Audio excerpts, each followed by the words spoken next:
भगवान विष्णु को भगवान राम के रूप में पृथ्वी पर अवतार क्यों लेना पड़ा। एक बार ऋषि नारद जी ने घोर तपस्या की और उन्हें घमंड हो गया कि उन्होंने विषय विकारों पर विजय प्राप्त कर ली है। तपस्या पूरी करने के बाद वो अपने पिता भगवान ब्रह्मा से मिलने गए और उन्हें अपने उसी विश्वास से अवगत कराया। भगवान ब्रह्मा ने नारद जी से भगवान विष्णु जी से इस बारे में चर्चा नहीं करने के लिए आग्रह किया। चूंकि नारद मुनि अति आत्मविश्वास और उत्साह में थे, इसीलिए उन्होंने अपने पिता द्वारा दी गई चेतावनी के बावजूद विष्णु जी के साथ वो बात साझा करने की सोची, अर्थात पिता की बात नहीं मानी।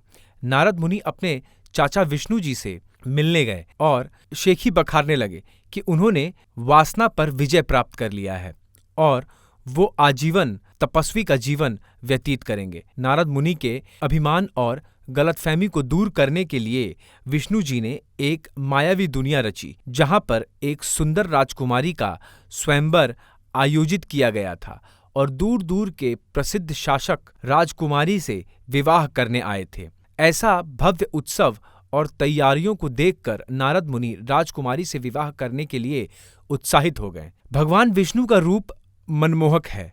नारद जी ने विष्णु जी को याद किया और उनसे उनका हरि रूप उन्हें प्रदान करने के लिए इच्छा जाहिर की। भगवान विष्णु ने चेतावनी से तथास्तु कहकर सहमति दी और नारद जी का चेहरा वानर की तरह परिवर्तित हो गया, जिससे नारद जी अनजान थे।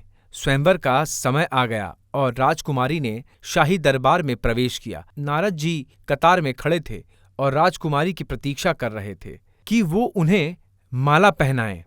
वो पास आईं, ऋषि नारद को देखकर भी अनदेखा कर आगे की ओर चली गईं। नारद मुनि चौंक गए कि राजकुमारी ने उनकी अपेक्षा क्यों की। दूसरा मौका देते हुए नारद मुनि एक और पंक्ति में आगे बढ़े, जहां राजकुमारी को अगले पल पहुंचना था।